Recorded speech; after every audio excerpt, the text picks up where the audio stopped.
Welcome to What If Sleepstorian, where the boundaries between worlds dissolve and beloved characters step beyond the pages of their original tales. Here, in the hushed hours between day and night, a tormented king might confront the quill that scripted his doom, and a playwright could find himself ensnared in the very tragedy he wove.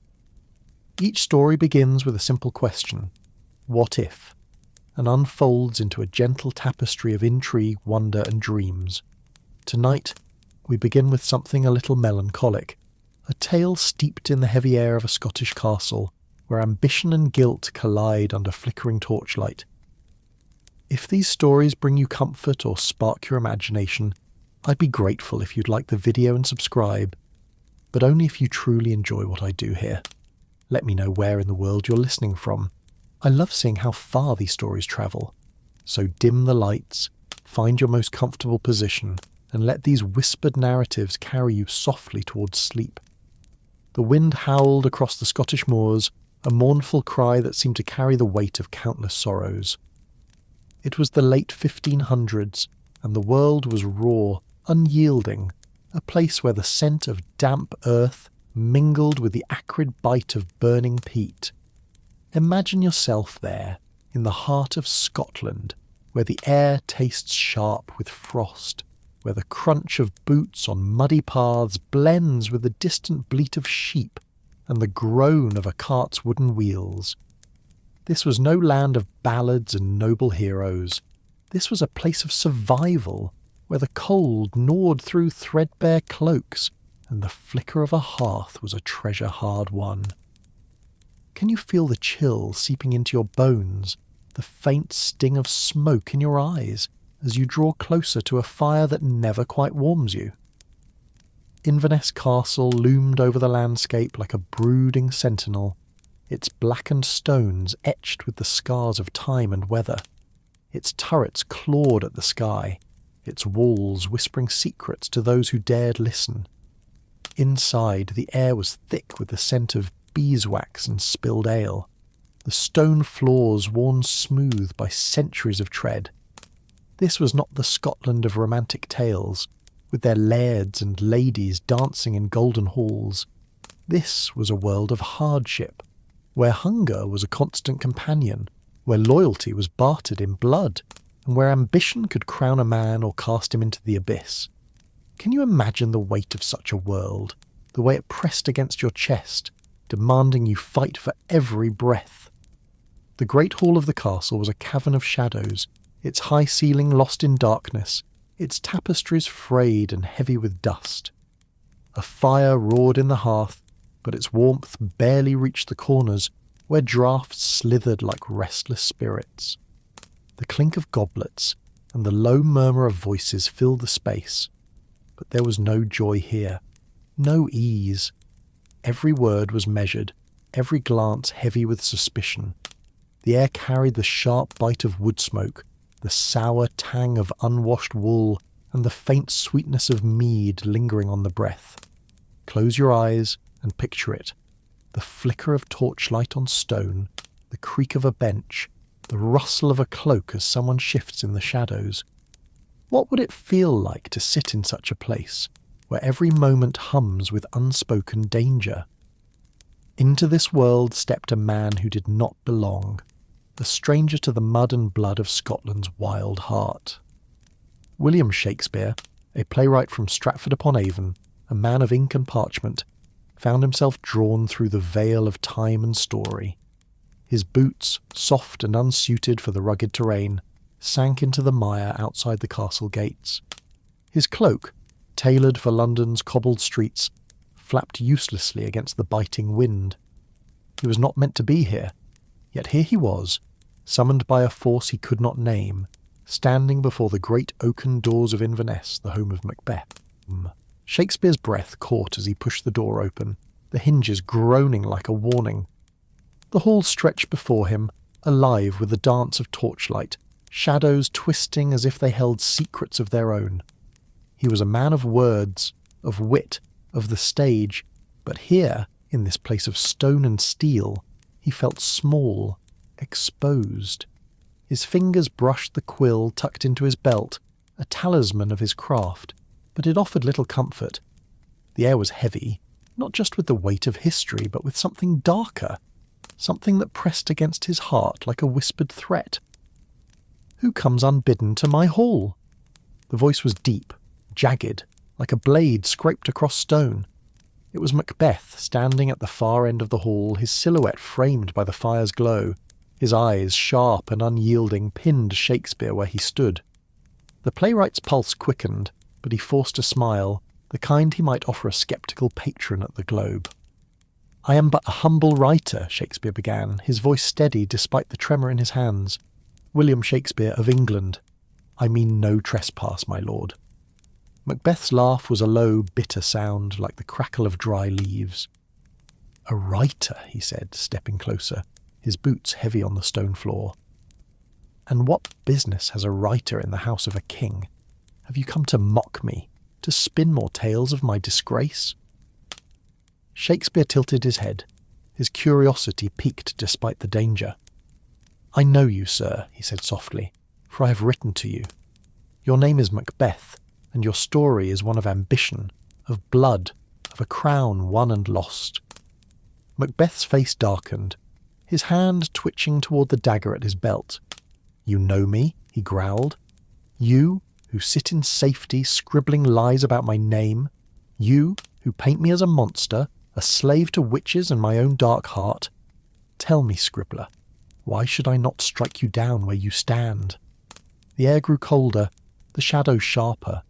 Shakespeare felt the weight of Macbeth's gaze, the raw edge of his pain. This was no character on a page, no puppet of ink and imagination. This was a man, flesh and blood, his eyes haunted by the ghosts of his choices. The playwright took a cautious step back, his mind racing for words to soothe the storm brewing before him. "I wrote what I saw," Shakespeare said, his voice low, almost a whisper. "A man of great heart, torn by ambition, led astray by prophecy and love. Is that not true?" Macbeth's jaw tightened, his hand still hovering near his dagger. "Truth?" he spat. "You call it truth to make me a villain? To let the world jeer at my name, to whisper of my wife's madness, my own descent? You know nothing of what it is to live this life." The hall seemed to shrink, the walls closing in as Macbeth's voice rose, each word a lash. Shakespeare felt the weight of the castle, the press of its history, the blood soaked into its stones. He had written of this place, of its horrors and tragedies, but to stand here, to breathe its air, was to understand the cost of those words. Can you imagine what it would feel like, to face the man whose fate you shaped, to see the pain your quill has wrought? "Let us speak plainly, my lord," Shakespeare said, his voice steady but soft as if coaxing a wounded animal. "I am here, not by my choosing, but by some strange fate. Perhaps we might talk, you and I, not as king and scribe, but as men. Tell me your truth, and perhaps I can mend what my words have broken." Macbeth stared at him, his eyes searching, suspicious, but there was a flicker of something else. Hope, perhaps, or desperation. "Mend it," he said, his voice quieter now, almost a plea. "Can you undo what is written? Can you give me back my name, my peace, my lady's heart?" Shakespeare did not answer at once. He felt the weight of the question, the impossibility of it. He had created Macbeth, had given him life and breath, but he had also given him sorrow, guilt, a legacy of blood. Could a writer unmake what he had made? Could a story be rewritten once its ink had dried? The fire in the hearth crackled, sending sparks into the air like tiny stars. The hall was silent now, save for the distant howl of the wind and the faint drip of wax from a candle. Macbeth gestured to a heavy wooden table, its surface scarred by years of use. "Sit," he said, his voice gruff but no longer hostile.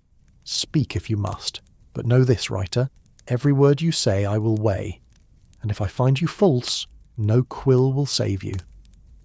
Shakespeare nodded, pulling his cloak tighter against the chill. He sat, the wood cold and unyielding beneath him, and looked at the man across the table. Macbeth was no longer the young warrior of his play, nor the tyrant consumed by paranoia. He was something else, something more. A man wrestling with the story that had defined him. A soul caught between the page and the world. The night stretched on, and the castle seemed to hold its breath. Outside, the moors whispered their secrets, the wind carrying the scent of heather and decay. Inside, two men, one a king, one a poet, began to speak, their words weaving a fragile thread between truth and fiction. What would you have done in a world like this, where every choice could lead to glory or ruin, where the line between creator and creation blurred and the cost of a story was measured in blood? The conversation deepened, the air growing heavier with each word. Macbeth leaned forward, his hands gripping the edge of the table, his voice low and urgent. "You wrote of witches," he said. "3 hags who spoke of crowns and glory. But they were not the root of it, scribbler. It was her, my lady. She was the fire in my blood, the spur to my ambition. Without her I might have been content." Shakespeare listened, his quill still tucked away, his eyes fixed on Macbeth's face. The king's voice was raw, each word heavy with memory. "She was no mere woman," Macbeth continued, his gaze distant, as if seeing her across the years. "She was the moon to my tide, pulling me toward greatness. But you made her a fiend, a creature of whispers and madness. Tell me, why?" The playwright shifted in his seat, the weight of Macbeth's words settling over him like a fog. He had written Lady Macbeth as a force of nature, a woman whose ambition burned brighter than her husband's. But he had not lived her life, had not walked the cold halls of this castle, or felt the pressure of a crown that could never truly be won. "I wrote what the story demanded," he said carefully. "A woman of strength, of will, who loved fiercely, but was consumed by it. Was I wrong?" Macbeth's laugh was bitter, a sound that seemed to echo off the stone walls. "Wrong? You took her heart and made it a blade. You took her love and made it poison. She was more than that, a writer. She was my anchor, my reason. When I faltered, she stood firm. When I doubted, she believed. And now, the world knows her only as a shadow, a ghost who washes her hands in vain." Shakespeare felt a pang, not just of guilt, but of understanding. He had crafted these characters to move an audience, to stir their hearts, but he had not considered the weight of their lives beyond the stage. "Tell me about her then," he said softly. "Let me hear her truth, and perhaps I can write to her anew." Macbeth's eyes softened, but only for a moment. He began to speak, his voice a low murmur, like the wind outside. He spoke of a woman who laughed in the face of fear, who danced in the great hall under the light of 100 candles, who whispered dreams of a better world as they lay together in the dark. But he spoke too of the nights when those dreams turned to ash, when the weight of their choices pressed down on them both, when the blood they had spilled could not be washed away. The castle seemed to listen, its walls absorbing every word. The air grew heavier, the shadows deeper, as if the story itself was taking shape around them. Shakespeare felt the pull of it, the urge to pick up his quill and write, to capture this moment, this man, this pain. But he resisted, knowing that to write now would be to betray the fragile trust between them. The fire dimmed, its embers glowing faintly in the hearth. The night was far from over, and the castle held more secrets yet to be unveiled. As the wind whispered through the moors, carrying the faint scent of heather and sorrow, the story of Macbeth and his creator was only beginning to unfold. The castle of Inverness seemed to breathe around them, its stones exhaling a chill that seeped into the bones. The fire in the great hall had dwindled to a soft glow, its embers pulsing like the heartbeat of some ancient beast. The air was thick with the scent of cooling wax and the faint metallic tang of old iron, as if the walls themselves remembered the blood they had witnessed. Outside, the wind howled across the moors, carrying the distant cry of a lone curlew, its mournful note weaving into the tapestry of the night. Can you imagine the weight of such a place, listener? The way the shadows clung to the corners, the way every creak of the floorboards seemed to whisper a warning. William Shakespeare sat at the scarred wooden table, his cloak pulled tight against the cold, his eyes fixed on the man before him. Macbeth, once a warrior, now a king haunted by his own legend, leaned back in his chair, his fingers tracing the edge of a goblet.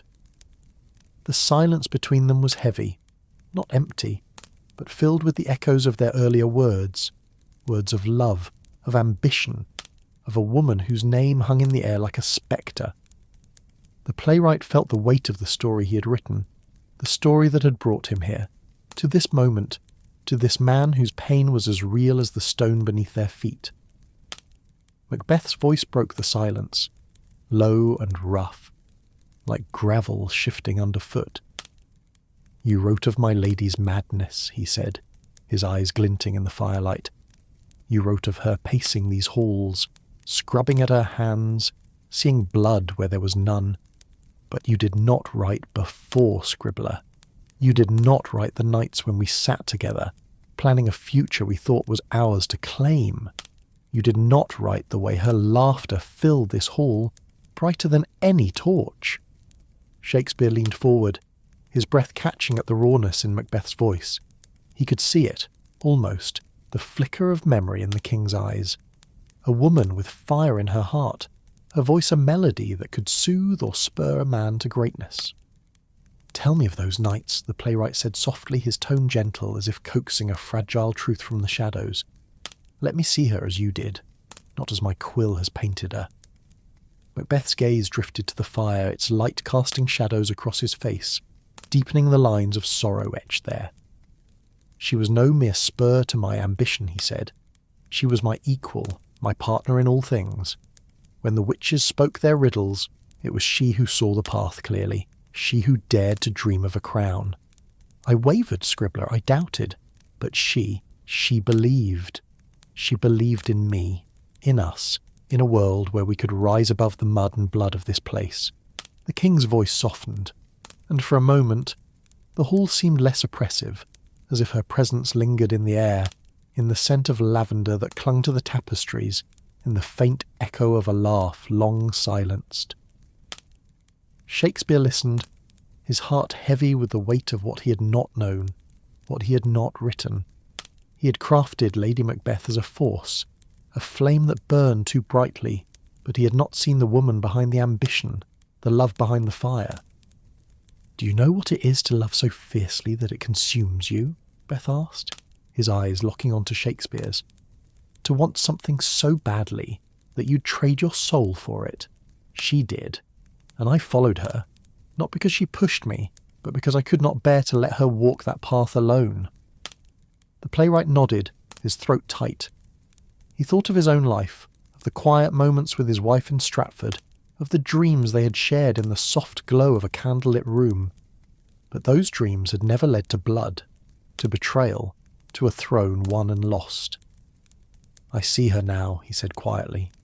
"A woman of strength, of love, of dreams too heavy for this world. But tell me, my lord, why do you linger on these memories? Why call me here, to this place, to this night?" Macbeth's hand tightened around the goblet, the metal creaking under his grip. "Because you made me a monster," he said, his voice rising, sharp with pain. "You took our story, our love, our struggle, our fall, and made it a cautionary tale for strangers to jeer at. You wrote me as a man undone by ambition, but you did not write the cost, the weight of every choice, the way it tore at us both. I want you to know it, Scribbler. I want you to feel it." The air in the hall grew colder, the shadows deeper, as if the castle itself were leaning in, listening. Shakespeare felt a chill run through him, not from the draught, but from the truth in Macbeth's words. He had written a tragedy, a story to move an audience, but he had not lived it. He had not felt the weight of a crown, the sting of betrayal, the ache of a love that could not save you. Can you imagine what it would feel like, listener, to stand in the presence of a man whose life you shaped, whose pain you crafted with your own hand? "I cannot undo what is written," Shakespeare said, his voice soft but firm. "But I can listen. I can carry your truth with me, and perhaps in time I can write it anew. Not to change the past, but to honour it." Macbeth's eyes narrowed, searching the playwright's face for deceit, for weakness. But there was none to find, only a quiet sincerity, a willingness to hear. The king leaned back, his shoulders sagging slightly, as if the weight of his anger had begun to lift. "Then listen," he said, his voice quieter now, almost weary. "Listen, and I will tell you of the night it all began, the night the witches came." The fire crackled, its light flickering across the stone walls, and Macbeth began to speak. His words were slow, deliberate, painting a picture of a night much like this one, when the moors were shrouded in mist, and the air was thick with the scent of heather and foreboding. He spoke of 3 figures, cloaked and bent, their voices like the hiss of wind through barren trees, their words a riddle that promised glory and ruin in equal measure. "All hail Macbeth, that shalt be king hereafter," he said, his voice dropping to a whisper, as if the words themselves carried a curse. Shakespeare listened, his mind alive with the images Macbeth wove, images he had once crafted himself but now felt new, raw, real. The witches had been a device in his play, a spark to ignite the tragedy, but to hear Macbeth speak of them was to feel their presence, to taste the bitter edge of their prophecy in the air. The king's voice grew more urgent, his hands gesturing as if to ward off the memory. "They spoke to me, but it was her, my lady, who heard the truth in their words. She saw the crown, not as a dream, but as a path we could walk together." The hall seemed to darken, the fire's glow dimming as Macbeth's story unfolded. Shakespeare could almost see her, Lady Macbeth, standing in this very hall, her eyes alight with a fire that could burn through doubt, through fear, through the world itself. He could hear her voice, sharp and clear, urging her husband to seize what fate had promised. But he could also hear the cracks in that voice, the moments of hesitation, the fear she hid beneath her resolve. "And so we acted," Macbeth said, his voice heavy with regret. "We planned, we schemed, we spilled blood to claim what was foretold. But you know this, scribbler. You wrote it. You wrote of Duncan's death, of the dagger that led me to his chamber, of the guilt that followed like a shadow." Shakespeare nodded, his heart heavy. "I wrote of a man driven by ambition, by love, by fate, but I see now that I wrote only the surface, not the heart. Tell me, my lord, what did it feel like that night? What did it cost you?" Macbeth's eyes glistened, not with tears, but with the weight of memory. "It felt like breaking," he said, "like shattering something whole and good, something that could never be mended. I stood over Duncan, my king, my friend, and I saw his face, peaceful in sleep, and then I saw her face, my lady's, alight with hope, with belief in me. I chose her, I chose the crown, and in that moment I lost myself." The silence that followed was profound, broken only by the faint drip of wax from a candle, the distant howl of the wind. Shakespeare felt the story pressing against him, not as words on a page, but as a living thing, a weight he could not shake. He wanted to speak, to offer comfort, but the words felt inadequate, small against the vastness of Macbeth's pain. The king rose suddenly, his movement sharp, restless. "Come," he said, his voice rough. "You want to know my truth? Then see it. Walk these halls with me, scribbler, and feel the weight of what you've written." Shakespeare stood, his legs unsteady, his heart pounding. He followed Macbeth out of the hall, into a narrow corridor where the air was damp and cold, the walls slick with moss. The torches sputtered, casting jagged shadows that seemed to move of their own accord. The scent of mildew mingled with something sharper, something that might have been blood, long dried but never forgotten. Can you feel it, listener? The way the castle seems to watch, to listen, to hold its breath as the story unfolds. They climbed a winding staircase, the steps worn smooth by centuries of use, each one creaking under their weight. Macbeth moved with purpose, his shoulders tense, his eyes fixed ahead as if drawn by a force he could not resist. Shakespeare followed, his senses alive with the strangeness of this place, the weight of its history. The air grew heavier with each step, the darkness deeper, as if they were descending into the heart of the story itself.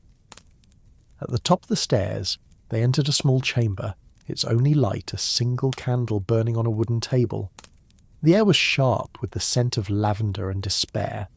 The walls bare except for a faded tapestry, depicting a crowned figure standing over a field of blood. Macbeth stopped, his gaze fixed on the tapestry, his breath ragged. "This is where she stood," he said, his voice barely a whisper. "Night after night, washing her hands, scrubbing at stains that would not fade. You wrote that, didn't you? You made her see blood where there was none." Shakespeare's throat tightened, his eyes searching the shadows for a glimpse of her, the woman whose pain he had crafted but never truly understood. He saw nothing, only the flicker of candlelight, but he felt her presence, a weight in the air, a sorrow that lingered like the echo of a scream. "I wrote what I saw," he said, his voice trembling, "but I see now that I did not see enough." Macbeth turned to him, his eyes burning with a desperate intensity. "Then see it now," he said. "Feel it. Know the cost of your words, scribbler, and tell me if you can bear it." The candle flickered, its flame dancing as if stirred by an unseen breath. The castle seemed to close in around them, its walls pulsing with the weight of the story, the tragedy, the truth. And as the night deepened, Shakespeare knew that this was only the beginning, that the tale of Macbeth and his lady was far from over. The chamber in Inverness Castle was a cocoon of shadows, its single candle casting a frail glow that barely touched the walls. The air was heavy with the scent of damp stone and fading lavender, a faint sweetness undercut by the musty weight of time. The tapestry on the wall, its threads worn but vivid, seemed to pulse with the memory of blood, its crowned figure staring down at the two men as if judging their words. Outside, the wind moaned across the moors, a low, keening song that carried the chill of the Scottish night. Can you feel it, listener? The way the castle holds its breath, as if it knows the story unfolding within its walls, the way the air clings to your skin, cold and thick, whispering of secrets buried in stone. William Shakespeare stood in the small chamber, his heart heavy, his eyes fixed on Macbeth. The king's silhouette was sharp against the candlelight, his shoulders hunched as if carrying the weight of the tapestry's gaze. The playwright's fingers twitched, longing for his quill, but he kept them still, knowing this moment was not for writing but for listening, for bearing witness to a truth he had only half understood. Macbeth's voice, when it came, was low, almost a growl, each word carved from a place of deep, unhealed pain. "You wrote her as a shadow," Macbeth said, his eyes still on the tapestry as if speaking to the figure woven there. "A woman broken by guilt, her mind unravelling in these very halls, but you did not write the fire in her heart, the way she held me when the world turned dark, the way her courage carried us both when mine faltered. Why, scribbler? Why make her a ghost when she was so alive?" Shakespeare swallowed, the air in the chamber pressing against his chest.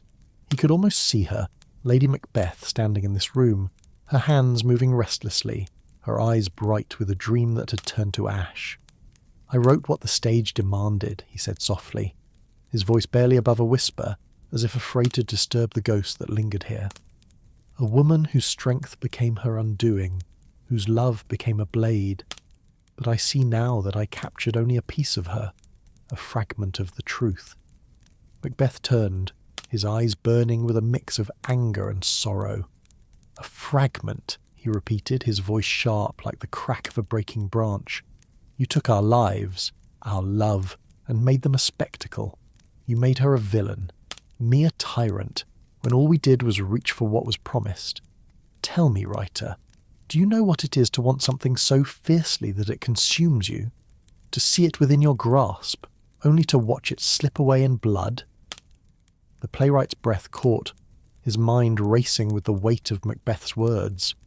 He had written of ambition, of its cost, but he had done so from the safety of his desk, his quill dancing across parchment in a world far removed from this one.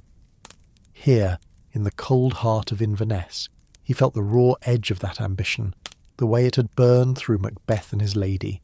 leaving only embers and regret. "I know desire," Shakespeare said, his voice steady but soft, like a hand extended in peace. "I know the ache of wanting to be more, to leave a mark on the world, but I have never paid the price you have, my lord. Tell me of that price. Let me understand."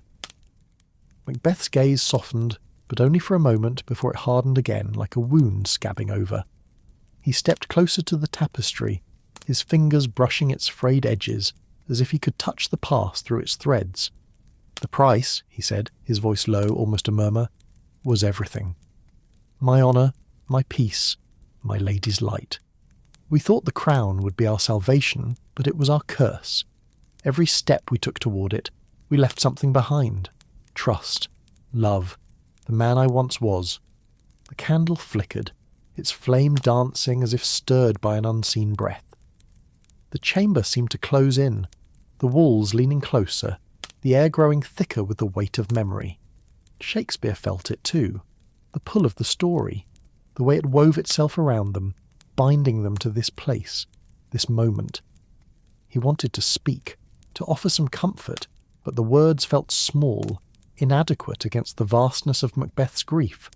Instead, he followed as Macbeth moved toward a narrow window, its leaded panes rattling in the wind. The king pushed it open, letting in a gust of cold air that smelled of wet earth and heather, sharp and clean against the musty weight of the chamber. Beyond the window the moors stretched out, a sea of shadows under a sky heavy with clouds. "Look out there," Macbeth said, his voice rough but steady. "That is the world we fought for, the world we bled for, a land of stone and wind, where every man is a wolf to his neighbour. Do you think your quill can capture that, scribbler?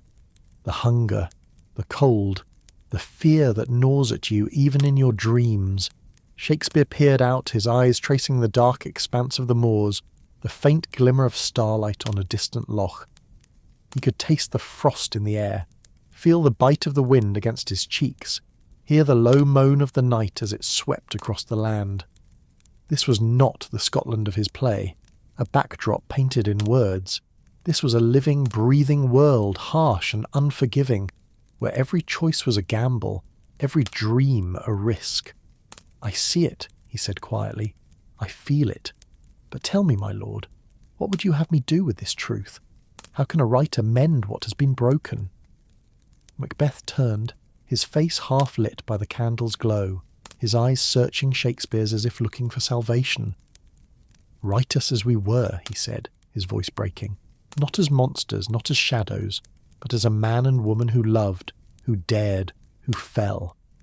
Write the truth of our hearts, not the lies of your stage. Can you do that, scribbler? Can you give us that much?" The playwright's heart ached, not just with the weight of Macbeth's plea, but with the impossibility of it. He had crafted their story to move an audience, to stir their souls, but he had not lived their pain, their loss. "I can try," he said, his voice barely audible, like a prayer whispered in the dark. "I can listen, and I can carry your truth with me. But a story, once told, takes on a life of its own. It is not mine to change, not entirely." Macbeth's shoulders sagged, his hand falling from the tapestry to rest at his side. For a moment he seemed smaller, not a king or a tyrant, but a man worn down by the weight of his own story. "Then listen," he said, his voice weary but resolute. "Listen, and let me show you the heart of it, the moment it all turned to ash." He led Shakespeare back through the chamber, down the winding staircase, and into another corridor, this one narrower, its walls rougher, as if carved from the living rock of the castle. The air here was colder, sharper, tinged with the faint scent of iron and decay. The torches were fewer, their light weaker, casting long, jagged shadows that seemed to writhe like living things. Macbeth moved with purpose, his steps heavy, his breath visible in the chill air. Shakespeare followed, his senses alive with the strangeness of this place, the way it seemed to pulse with the rhythm of the story they were weaving. They stopped before a heavy door, its wood blackened by time, its iron hinges rusted but unsuccumbed to the temptation of describing the door as foreboding. "This was Duncan's chamber," Macbeth said, his voice low, almost reverent. "The place where it happened. The place where I became what you wrote me to be." Shakespeare's breath caught, his eyes tracing the door's rough surface, imagining the scene beyond it. The king asleep, the dagger in Macbeth's hand, the blood that changed everything. He could feel the weight of that moment, the way it had shattered the lives of those who lived it. "Show me," he said softly, not knowing what else to say but needing to see, to understand. Macbeth pushed the door open, revealing a small, austere room, its furnishings sparse, a narrow bed, a wooden chest, a single chair by a cold hearth. The air was stale, heavy with the scent of dust and forgotten sorrow. The candlelight from the corridor barely reached the corners, leaving much of the room in shadow. Macbeth stepped inside, his movements slow as if each step were a wound reopened. "Here," he said, standing by the bed, his hand resting on the carved wooden frame. "This is where I stood, my heart pounding like a war drum, my hands trembling. I saw his face, peaceful, trusting, and I knew what I was about to do, but I saw her face too in my mind, her eyes, her belief in me. I chose her. I chose the crown." Shakespeare stood in the doorway, his heart heavy with the weight of the moment. He could see it, almost, the flicker of the dagger, the silent scream of a world changing forever. "And after?" he asked, his voice gentle, like a hand extended across time. "What came after?" Macbeth's laugh was a broken thing like glass shattered on stone. "After? Guilt. Fear. The crown was heavy, scribbler, heavier than I ever imagined. Every shadow held a threat, every friend a traitor.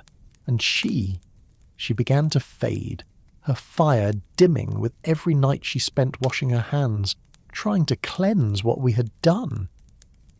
The room seemed to close in, the air thick with the echo of that night, the weight of choices that could not be undone. Shakespeare stepped closer, his eyes on Macbeth, seeing not the tyrant of his play, but a man broken by love, by ambition, by fate. "I would write it differently now," he said, his voice trembling with sincerity. "I would write about love, loss, and humanity. But I cannot change what the world has seen." Macbeth's eyes met his, and for a moment there was no king, no playwright, only two men bound by a story that had shaped them both. "Then see it," Macbeth said, his voice raw. "See it all, and carry it with you. That is all I ask." The candle in the corridor flickered, its light wavering as if in response to the weight of those words. The castle seemed to sigh, its stones settling into the silence, as if giving the men a moment to breathe, to grieve. Shakespeare nodded, his heart full, his mind racing with the story that was no longer just a play, but a living, breathing wound. The night was far from over, and the castle held more secrets, more truths waiting to be uncovered. As the wind howled outside, carrying the scent of heather and sorrow, Shakespeare knew that this journey into the heart of Macbeth's story had only begun. What would you do, listener, in the face of such pain, such truth? Would you write it anew, or let it stand a monument to the human heart? The air in Duncan's chamber lingered heavy, thick with the scent of dust and unspoken grief, as if the walls themselves held the memory of that fateful night. The single candle from the corridor cast a frail light, barely touching the corners where shadows pooled like spilled ink. Outside, the wind wailed across the Scottish moors, its voice a low, mournful hum that seemed to seep through the stones of Inverness Castle, carrying with it the sharp bite of frost and the faint sweetness of heather. Can you imagine, listener, the weight of standing in such a place, where every breath feels borrowed, where the past presses against the present like a hand against your chest? William Shakespeare remained in the doorway, his eyes tracing the sparse outlines of the room, the narrow bed, the cold hearth, the wooden chest that seemed to sag under the burden of years. Macbeth stood by the bed, his hand still resting on its carved frame, his gaze distant, as if he could see the blood that had stained these floors, the blood his quill had conjured but never truly washed away. The playwright felt the pull of the story, not as lines on a page, but as a living thing, pulsing in the air, binding him to this man, this moment, this castle. Macbeth's voice, when it came, was a low murmur, like the wind itself, carrying the weight of years and regrets. He spoke of the days that followed Duncan's death, when the crown sat heavy on his brow, its gold cold against his skin, its promises hollow. He told of nights spent pacing these halls, the echo of his footsteps mingling with the whispers of doubt that grew louder with each passing hour. The castle, once a place of strength, had become a cage, its walls closing in, its shadows hiding threats that might have been real, or born of his own unravelling mind. The scent of blood lingered in his memory, not just Duncan's, but Banquo's, and others whose names he could not bear to speak. Each death had been a step toward securing the throne, but each had carved a deeper wound in his soul. The king's words wove a tapestry of memory, vivid and raw, painting a world where trust was a luxury no one could afford. He spoke of the feasts in the great hall, where laughter was forced, where every glance held a question, every hand a potential dagger. The air then had been thick with the smell of roasted meat and spilled mead, but beneath it all was the faint metallic tang of fear, a scent that clung to the skin like damp wool. He described the way his lady had stood at his side, her chin high, her eyes fierce, holding the court together even as her own heart began to fracture. She had been his anchor, his fire, but even she could not withstand the weight of what they had done. Shakespeare listened, his heart heavy with the truth he had not fully grasped when he wrote his play.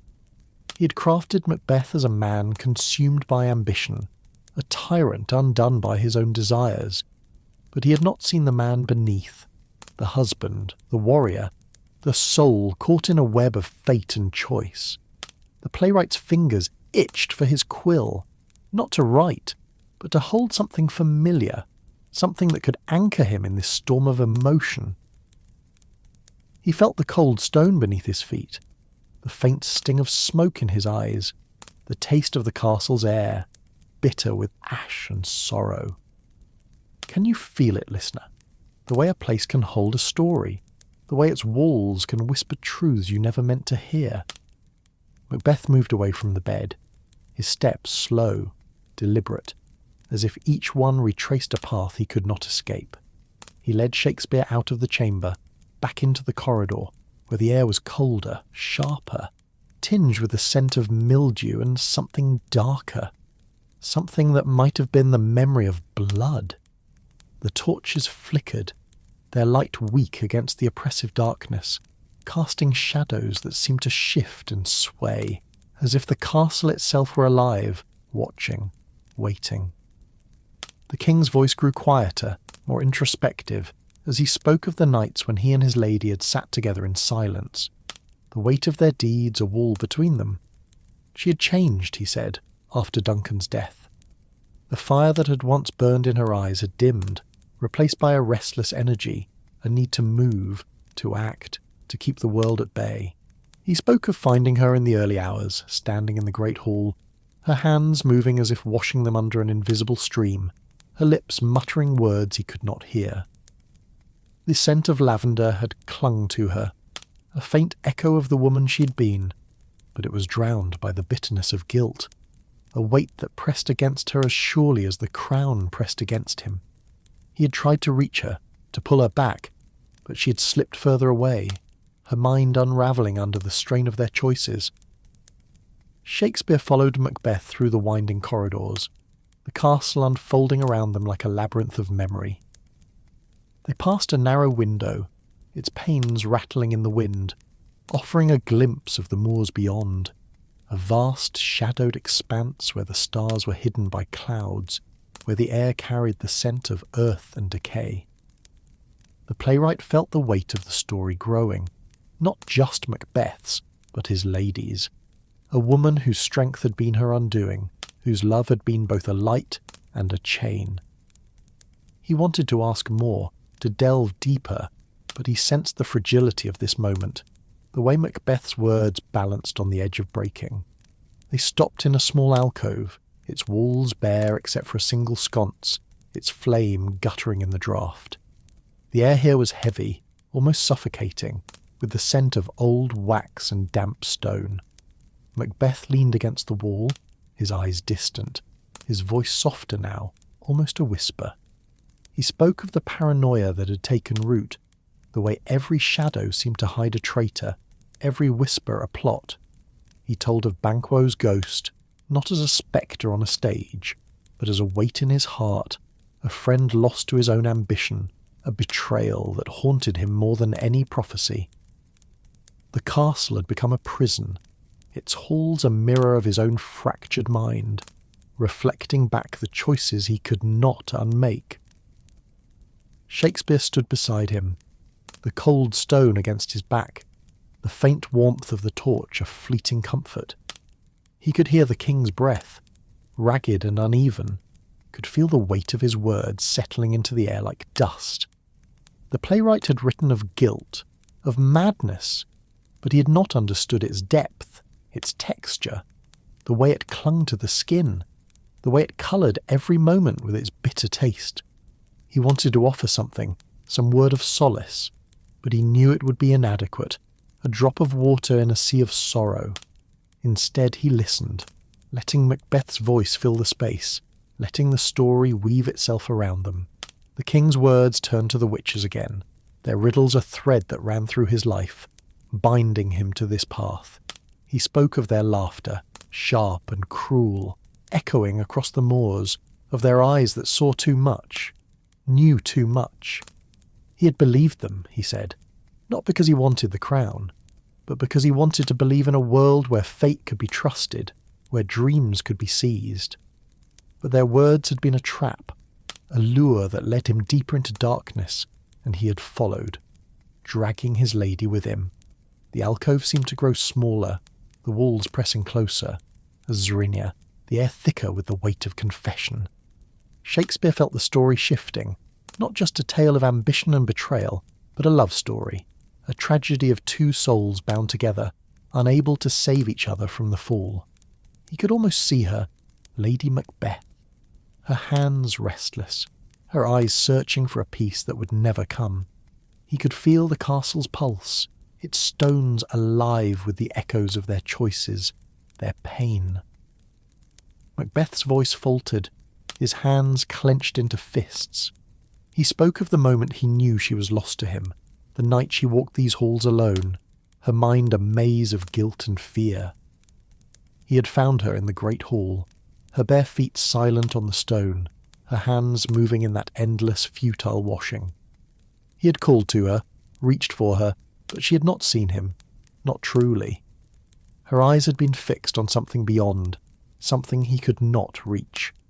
The scent of lavender had been faint then, overwhelmed by the bitterness of her despair, a scent that lingered in his memory like a wound. The torch in the alcove flickered, its light wavering as if in response to the king's words. Shakespeare felt a chill, not from the cold, but from the weight of the story, the way it seemed to fill the air, to press against his skin. He wanted to speak, to offer some promise of redemption, but he knew it was not his to give. Instead, he stood beside Macbeth, sharing the silence, the sorrow, the truth that bound them. The night stretched on, the castle a world unto itself, its walls holding the story close, its shadows whispering of what was to come. As the wind howled outside, carrying the scent of frost and heather, Shakespeare knew that this tale was far from over, that the heart of Macbeth's truth was still waiting to be uncovered. What would you do, listener, in the face of such a story, where love and guilt are two sides of the same coin, where every choice leaves a scar? Would you carry it with you, or let it fade into the night? The alcove in Inverness Castle was a pocket of stillness, its air heavy with the scent of old wax and the faint lingering trace of despair. The single torch flickered, its flame casting trembling shadows across the rough stone walls, as if the castle itself were shivering under the weight of the truth spoken within it. Outside, the moors stretched endlessly under a sky thick with clouds, the wind carrying a low, mournful hum that seemed to weave through the cracks in the walls, blending with the distant drip of water somewhere deep in the castle's heart. Can you feel it, listener, the way this place holds you? It's cold stone pressing against your skin, its silence a canvas for the stories it has witnessed. William Shakespeare stood beside Macbeth, his breath shallow, his eyes tracing the faint outline of the king's form against the torchlight. The air was thick, not just with the chill of the Scottish night, but with the weight of the man's words, each one a thread in a tapestry of love, ambition, and loss. Macbeth's hands were still clenched, his knuckles pale, as if he could grasp the past and force it to bend to his will. The playwright felt the story pulsing around them, not as lines on a page, but as a living thing, its roots deep in the stones of this castle, its branches reaching into the hearts of those who had lived it. Macbeth's voice, when it came again, was softer, almost fragile, like the crackle of a dying fire. He spoke of the days after his lady's descent, when the castle had become a hollow shell, its halls echoing with absence. The great feasts had ceased, the laughter silenced, replaced by the clatter of armour and the sharp commands of men preparing for war. The air had carried the scent of iron and sweat, the tang of fear that clung to every breath. He described the way the castle's walls seemed to close in, their shadows growing longer, their whispers louder, as if they knew the end was coming. He had walked these halls alone, he said, his crown a weight that bent his spine, his heart a wound that bled with every step. The king's words painted a world where trust had crumbled, where every face hid a potential traitor, every sound a threat. He spoke of sleepless nights, when the wind outside howled like a chorus of ghosts, and the memory of his lady's voice was all that kept him from breaking. She had been his strength, his fire, but now she was a shadow, moving through the castle like a spectre, her hands always moving, always washing, as if she could cleanse the past. The scent of lavender had faded from her, replaced by the bitter edge of guilt, a smell that lingered in the air like a curse. Shakespeare listened, his heart heavy with the weight of what he had not known when he wrote his play. He had crafted Macbeth as a man undone by ambition, a king consumed by paranoia, but he had not seen the love that had driven him, the loss that had broken him. The playwright's eyes stung, not from the smoke of the torch, but from the truth that pressed against him raw and unrelenting. He could feel the cold stone beneath his feet, the damp air against his skin, the faint taste of ash in his mouth. Can you imagine, listener, what it would be like to stand in the presence of such pain, to know that your words had shaped it, even in part? Macbeth moved from the alcove, his steps slow, as if each one carried the weight of years. He led Shakespeare through another corridor, this one narrower, its walls rougher, as if carved from the castle's bones. The air was colder here, sharper, tinged with the scent of mildew and something darker, something that might have been the memory of blood long spilled.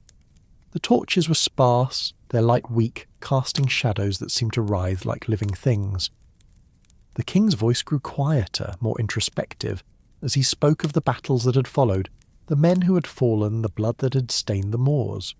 He told of Macduff, a name that carried a weight of its own, a man whose loyalty had turned to vengeance, whose sword had become a mirror of Macbeth's own choices. The castle seemed to listen, its walls absorbing every word, its shadows shifting as if to cradle the story. Shakespeare followed, his senses alive with the texture of this place, the rough scrape of stone against his cloak, the faint creak of the floorboards, the distant howl of the wind that seemed to carry the voices of those who had been lost. He could almost see them, the ghosts of Duncan, of Banquo, of the lady who had once been the heart of this place, their presence a weight in the air, a sorrow that clung to the stones. They stopped in a small chapel, its walls bare except for a single wooden cross, its air heavy with the scent of old incense and forgotten prayers. The light here was dim, filtering through a narrow window high above, where the moon's pale glow struggled against the clouds. Macbeth stood before the cross, his head bowed, his hands loose at his sides. He spoke of the night he had come here, seeking solace, seeking forgiveness, but finding only silence. The air had been thick then, he said, with the scent of wax and despair, the weight of his sins too heavy for any prayer to lift. He told of his lady's final days when she had stopped speaking, stopped seeing him, her eyes fixed on some distant place he could not reach. He had found her in this chapel once, kneeling before the cross, her hands still moving, still washing, as if the act could absolve her. The scent of lavender had been gone by then, replaced by the bitter tang of her fear, her guilt, her unravelling. He had knelt beside her, he said, his own heart breaking, but she had not turned to him, had not seen him. She was already slipping away, a ghost in her own life, and he could do nothing but watch. Shakespeare stood beside him, the cold stone floor seeping through his boots, the air heavy with the weight of the king's words. He could feel the chapel's stillness, the way it seemed to hold the memory of that moment, the way it cradled the sorrow of a man and woman bound by love and ruined by it. The playwright wanted to speak, to offer some comfort, but the words felt small, inadequate against the vastness of this grief. Instead, he listened, letting Macbeth's voice fill the space, letting the story weave itself around them. The king's words turned to the final battle, the one that had ended it all. He spoke of the moors, slick with rain and blood, the air thick with the scent of mud and iron, the clash of steel, a song that drowned out the wind. He told of facing Macduff, of knowing in that moment that the witch's promises had been a lie, a riddle that led only to ruin. He had fought, he said, not for the crown, but for her, for the memory of the woman who had believed in him, who had dreamed of a world where they could rise together. But the end had come, swift and merciless, and the crown had fallen as had he. The chapel seemed to grow smaller, the walls closing in, the air thicker with the weight of confession. Shakespeare felt the story pressing against him, not just Macbeth's, but his lady's, a woman whose love had been her strength and her undoing. He could almost see her, kneeling here, her hands restless, her eyes searching for a peace that would never come. He could feel the castle's pulse, its stones alive with the echoes of their choices, their pain.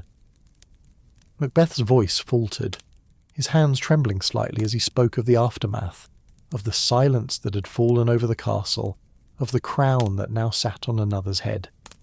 He told of returning here, to this chapel, night after night, seeking her, seeking forgiveness, seeking a way to undo what had been done.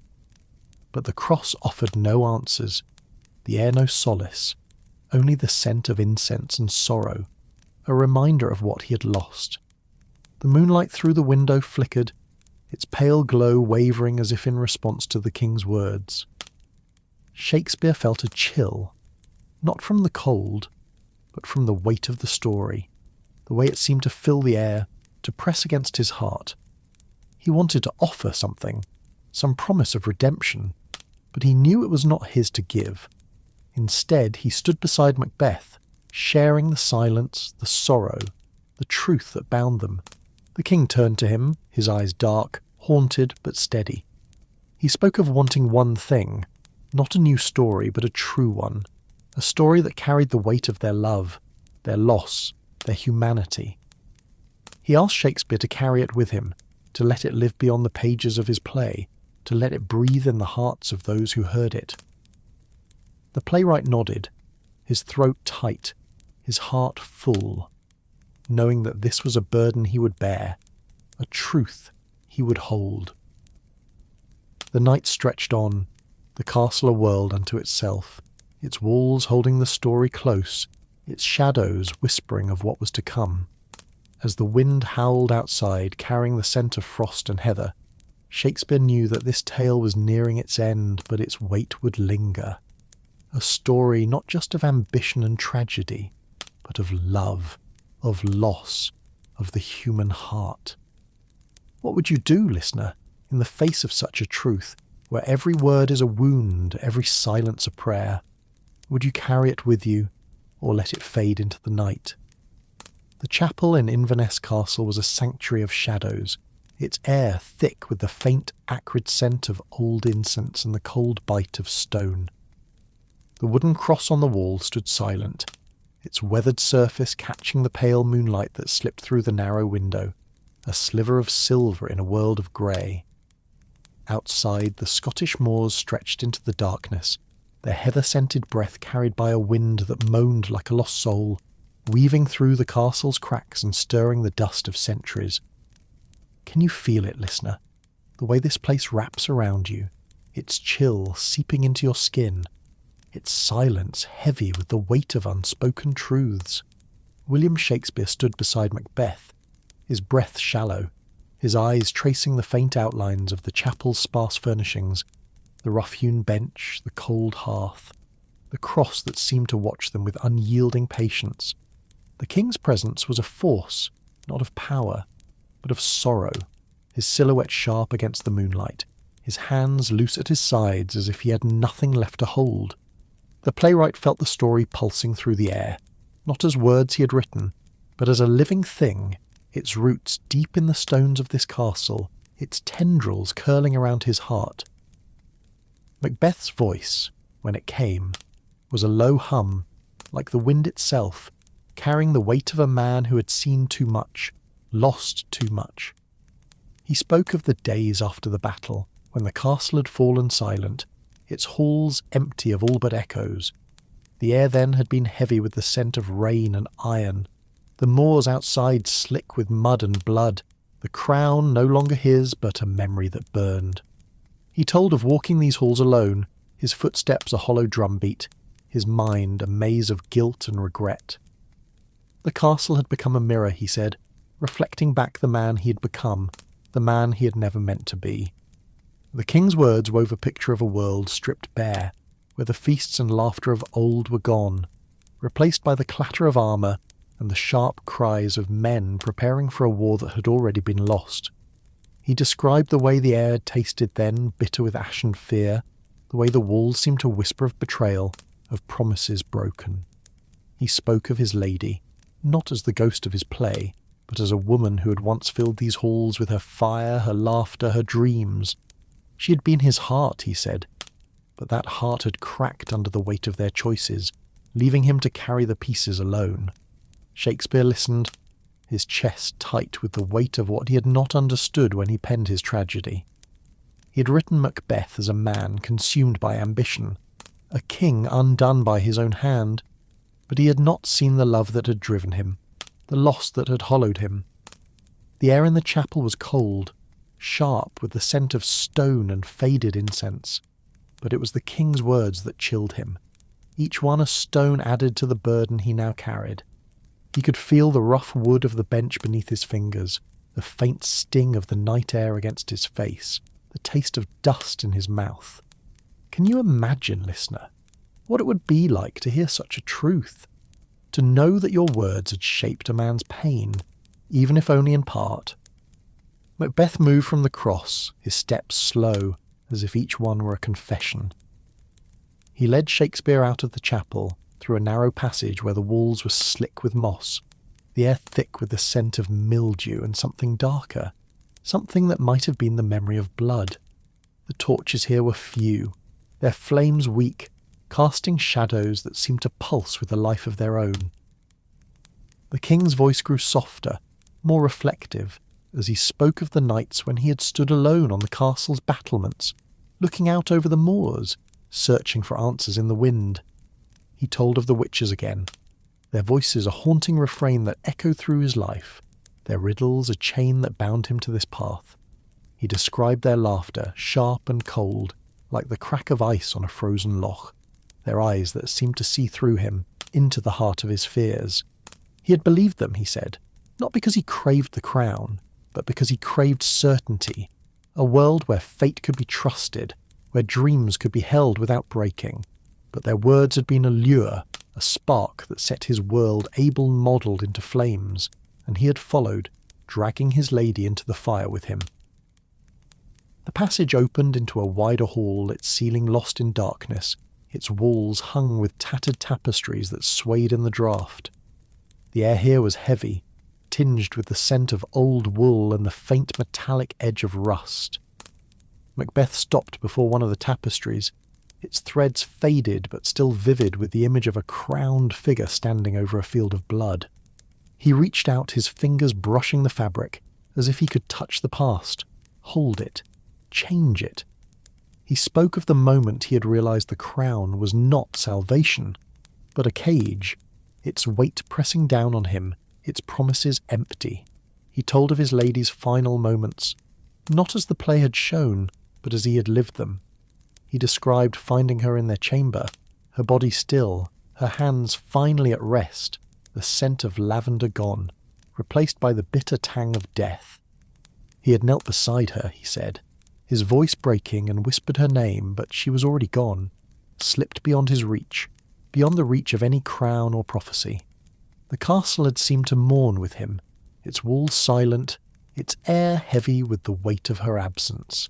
Shakespeare followed, his heart aching with the truth of Macbeth's words. He could see her, almost, the woman who had been the fire in this castle, the light in this man's life, now reduced to a memory, a ghost in the halls. He could feel the cold stone beneath his feet, the faint warmth of the torchlight on his skin, the taste of sorrow in the air. The playwright had written of guilt, of madness, but he had not understood its depth, its texture, the way it clung to every moment, every breath. They moved through the hall, the tapestries watching them pass, their faded figures a silent chorus to the king's story. Macbeth spoke of the days after her death, when the castle had become a tomb, its halls empty, its shadows deep. He told of standing on the battlements, looking out over the moors, knowing that the end was coming, that Macduff's sword was waiting. He had fought, he said, not for the crown, but for her, for the memory of the woman who had believed in him, who had dreamed of a world they could share. But the witches' riddles had unravelled, their promises dust, and he had fallen, his blood soaking into the earth he had fought for. The hall opened onto a stone balcony, its edge overlooking the moors, where the wind howled with a ferocity that seemed to echo Macbeth's pain. The air was sharp, carrying the scent of wet earth and heather, the faint sting of frost against the skin. Shakespeare stood beside the king, his cloak flapping in the wind, his eyes tracing the dark expanse of the landscape, where the stars were hidden by clouds, where the world seemed to hold its breath. Macbeth's voice was barely audible now, a whisper lost in the wind. He spoke of wanting one thing, not a new story, but a true one, a story that carried the weight of their love, their loss, their humanity. He asked Shakespeare to see it, to feel it, to carry it beyond the pages of his play, to let it live in the hearts of those who heard it. The playwright nodded, his throat tight, his heart heavy with the burden of this truth. He could feel the wind's bite, the rough stone beneath his hands, the weight of the story pressing against him. The castle seemed to sigh, its walls settling into the night, as if giving the men a moment to breathe, to hold the story close. Shakespeare knew that this was not the end, that the tale of Macbeth and his lady was a wound that would never fully heal, a truth that would linger in the air, in the stones, in the hearts of those who carried it. He looked out over the moors, the wind carrying the scent of earth and sorrow, and felt the story settle into him, a weight he would bear for the rest of his days. As the night deepened, the castle stood silent, its shadows soft, its air heavy with the promise of dawn. Macbeth turned to Shakespeare, his eyes dark but steady, and for a moment they were not king and playwright, but two men bound by a story that had changed them both. The wind howled, the moors whispered, and the story of Inverness Castle waited, patient, eternal, for the next soul to hear its truth. Can you see it, listener? The way a story can live beyond its telling, the way it can linger in the heart, in the night, in the wind. The balcony of Inverness Castle hung like a fragile ledge over the vast shadowed moors, where the wind wove a restless song through the heather, carrying the sharp scent of frost and the faint earthy musk of wet soil. The air was cold, biting at the skin, tasting of iron and the fleeting sweetness of distant pine. The stone beneath William Shakespeare's hands was rough, worn smooth in places by centuries of wind and touch, its chill seeping through his fingers as he gripped the edge, anchoring himself against the night's weight. The clouds above parted briefly, revealing a sliver of moon, its pale light casting the landscape in a ghostly glow, as if the world itself were holding its breath. Can you feel it, listener, the way the night wraps around you, its cold fingers brushing your cheeks, its whispers urging you to listen, to lean closer to the story unfolding in this ancient place? Macbeth stood beside the playwright, his silhouette sharp against the faint moonlight, his cloak flapping like a tattered banner in the wind. His eyes were fixed on the horizon, where the moors stretched into darkness, a sea of shadows that seemed to swallow all hope. The king's breath was visible, curling into the air like a ghost, each exhale a testament to the life still within him, despite the weight of all he had lost. Shakespeare felt the story pulsing between them, not as words on a page, but as a living thing, its roots deep in the stones of this castle, its branches tangling in the hearts of those who had lived it. The air was heavy, not just with the chill of the Scottish night, but with the weight of truths unspoken, of a man and a woman whose love had been both their fire and their ruin. The king's voice, when it came, was soft, almost lost in the wind, yet it carried a weight that rooted Shakespeare to the spot. He spoke of the moors, not as a battlefield or a backdrop, but as a witness to their story, a land that had seen their rise and fall, their dreams and their despair. He described the way the heather swayed under the wind, its scent sharp and fleeting, a reminder of the life that persisted despite the blood that had soaked the earth. He told of nights spent out here, alone, after his lady's death, when the wind seemed to carry her voice, her laughter, her pleas for a different ending. The air had tasted bitter then, he said, of ash and regret, the cold biting deeper than any blade. Shakespeare listened, his heart heavy with the truth he had not fully grasped when he wrote his play. He had crafted Macbeth as a man consumed by ambition, a king undone by his own choices, but he had not seen the depth of his love, the way it had bound him to his lady, to this castle, to a fate he could not escape. The playwright's cloak was damp with the night's mist, its wool heavy against his shoulders, the scent of wet fabric mingling with the earthiness of the moors. He could feel the stone beneath his hands, the faint tremble of the wind, the taste of frost on his tongue. Can you imagine, listener, what it would be like to stand on this balcony, to hear a king's confession, to know that your words had shaped his pain, even if only in part? Macbeth turned to him, his eyes dark, haunted but steady, as if he had found some fragile piece in the telling. He spoke of the witches again, their voices a thread that ran through his life, their riddles a chain that had bound him to this path.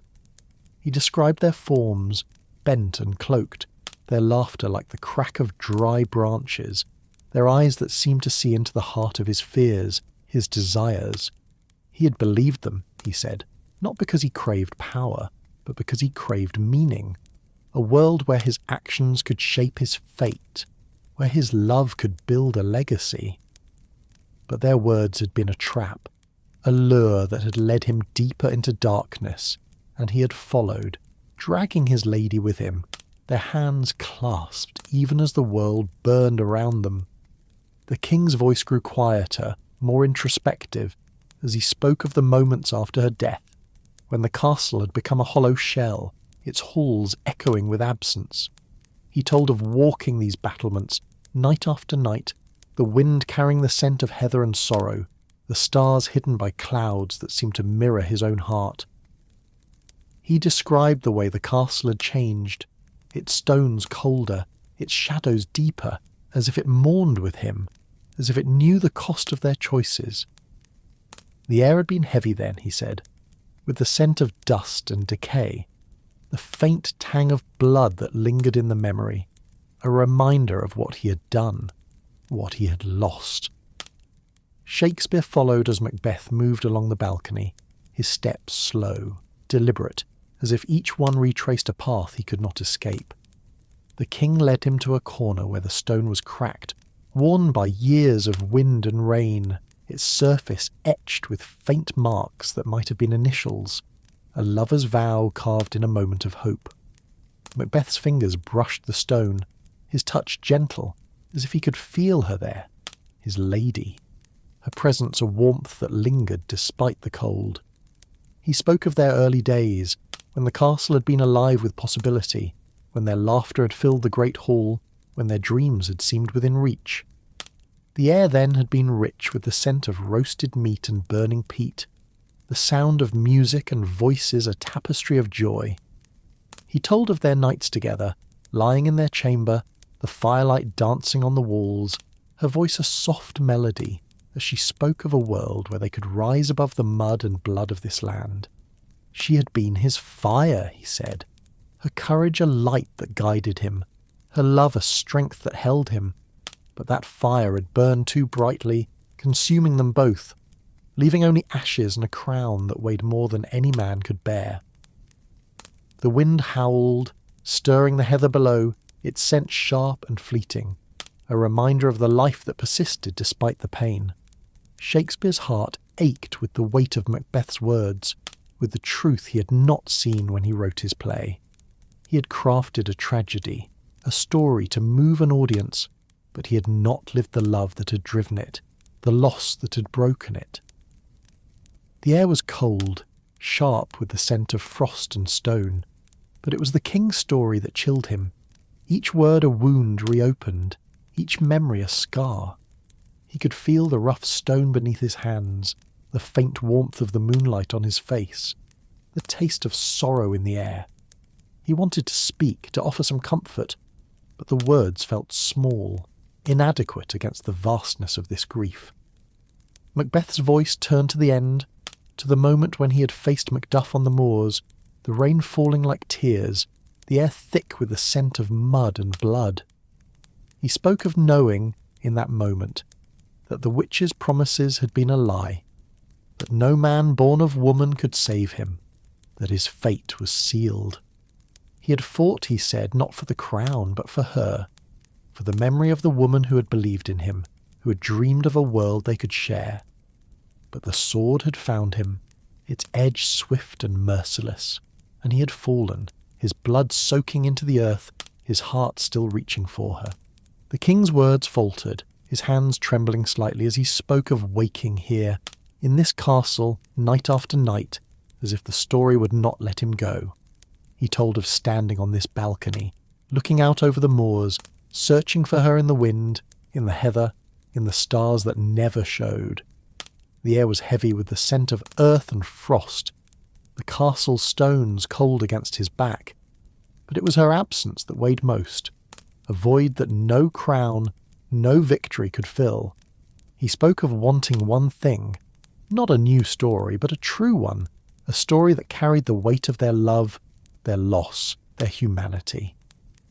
Shakespeare stood beside him, the wind tugging at his cloak, the moors stretching out like a dark sea below.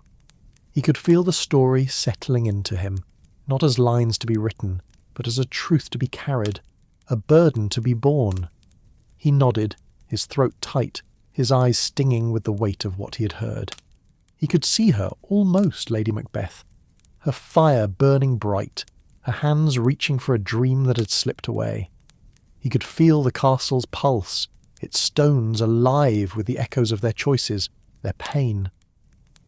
The king turned to him, his eyes dark but clear, as if the act of telling had lifted some small part of the burden.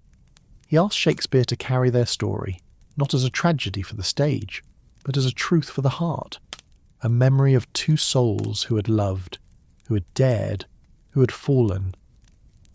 The playwright nodded, his heart full, knowing that this was a promise he could keep, a weight he would carry beyond the pages of his play.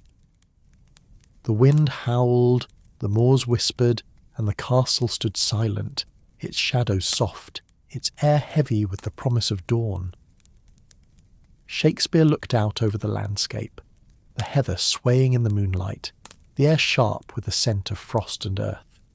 He felt the story in his bones, a living thing that would linger, a truth that would not fade. As the night deepened, he knew that this tale was nearing its end, but its echoes would remain, a song of love and loss, sung by the wind, carried by the stars. What would you do, listener, if you stood here on this balcony with a story so heavy it could break you? Would you hold it close, or let it slip into the night, a whisper on the wind? The balcony of Inverness Castle seemed to teeter on the edge of the world, its stone railing worn smooth by the ceaseless wind that swept across the moors, carrying the sharp tang of frost and the faint wild scent of heather. The air was cold, biting at the skin, tasting of earth and the distant promise of snow. The clouds above had parted further, letting slivers of moonlight spill across the landscape, painting the moors in shades of silver and shadow, a restless sea that whispered secrets only the night could hear. Can you feel it, listener? The way the wind tugs at your cloak, the way the cold seeps into your bones, urging you to lean closer to the story that lingers in this ancient place. William Shakespeare stood beside Macbeth, his hands gripping the rough stone, his eyes tracing the endless expanse of the moors below. The castle's walls loomed behind them, their blackened stones heavy with the weight of centuries, their crevices exhaling the faint scent of damp moss and old sorrow. The playwright's cloak was heavy with mist, its wool clinging to his shoulders, the air sharp with the chill of a Scottish night that seemed to hold time itself in its grasp. Macbeth's presence was a quiet force, not of power or menace, but of a man stripped bare, his silhouette etched against the moonlight, his breath a faint curl of vapour that vanished into the dark. The king's voice, when it broke the silence, was soft, almost a sigh, yet it carried the weight of a confession long held. He spoke of the moors, not as a place of battle or betrayal, but as a mirror of his soul, a land that had seen his rise and fall, his love and his loss. He described the way the heather bent under the wind, its scent fleeting but fierce, a reminder of the life that endured despite the blood that had stained the earth. He told of a night spent here, on this balcony, after the world had turned against him, when the wind seemed to carry her voice, her laughter, her dreams, as if she were still beside him, urging him to hold fast. Shakespeare listened, his heart heavy with the truth he had not fully grasped when he wrote his play. He had crafted Macbeth as a man undone by ambition, a king consumed by his own choices, but he had not seen the love that had bound him to his lady, the way it had shaped every step, every wound. The air was thick, not just with the chill of the night, but with the weight of the king's words, each one a thread in a tapestry of love and regret. The playwright could feel the cold stone beneath his hands, the faint sting of the wind against his face, the taste of frost and earth on his tongue. Can you imagine, listener, what it would be like to stand here, to hear a king's heart laid bare, to know that your quill had shaped his pain, even if only in part? Macbeth's voice grew softer, more introspective, as he spoke of the days when the castle had been alive with hope, when he and his lady had walked these halls together, their steps light, their dreams bright. He described the great hall in its prime, its air rich with the scent of roasted venison and burning peat, the sound of laughter and music, a warm embrace against the cold. He told of her, his lady, standing at the heart of it all, her eyes alight with a fire that could warm the coldest night, her voice a melody that could soothe or spur a man to greatness. She had been his anchor, he said, her courage a light that guided him, her love a strength that held him through the darkest hours. But those hours had grown darker, he said, his voice fal shochu tokoro. The crown had been their dream, but it had become their curse, its weight pressing down on them both, bending their spirits until they broke. He spoke of the nights when she had begun to slip away, her laughter fading, her eyes growing distant, her hands always moving, always washing, as if she could scrub away the guilt that consumed her. The air had carried the scent of lavender then, faint and fleeting, but it was drowned by the bitter tang of her despair, a scent that lingered in his memory like a wound. The moonlight flickered across the moors, casting long shadows that seemed to dance with the wind. Shakespeare's heart ached with the weight of Macbeth's words, with the truth he had not seen when he wrote his tragedy. He had crafted a story to move an audience, to stir their souls, but he had not lived the love that had driven it, the loss that had broken it. The air was sharp, heavy with the scent of frost and heather, and the playwright felt it settle into his bones, a cold that was not just of the night, but of the story itself. Macbeth turned to him, his eyes dark but steady, as if the act of telling had carved some small space for peace within him. He spoke of wanting one thing, not a new story, but a true one, a story that carried the weight of their love, their loss, their humanity. He asked Shakespeare to see it, to feel it, to carry it beyond the pages of his play, to let it live in the hearts of those who heard it. The playwright nodded, his throat tight, his eyes stinging with the weight of this promise. He could feel the wind's bite, the rough stone beneath his hands, the weight of the story pressing against his heart. The king's voice turned to the witches, their riddles a haunting refrain that had shaped his life.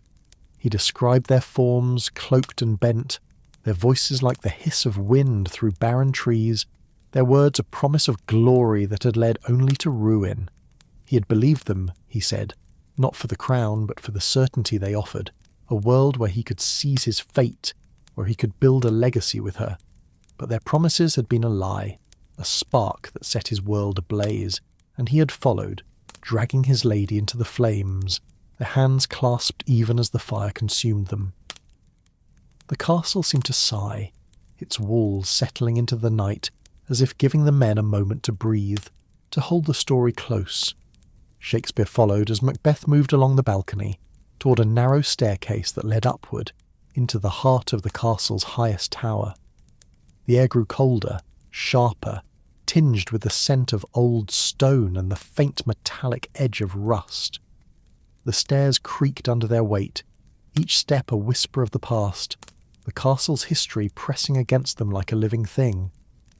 They emerged into a small circular chamber, its walls pierced by narrow slits that let in the wind, its floor dusted with the remnants of forgotten lives. A single table stood in the centre, its surface scarred, holding a single candle, its flame long extinguished, its wax pooled like tears. Macbeth stopped beside it, his fingers brushing the table's edge, as if he could feel her there, his lady, her presence a warmth that lingered despite the cold.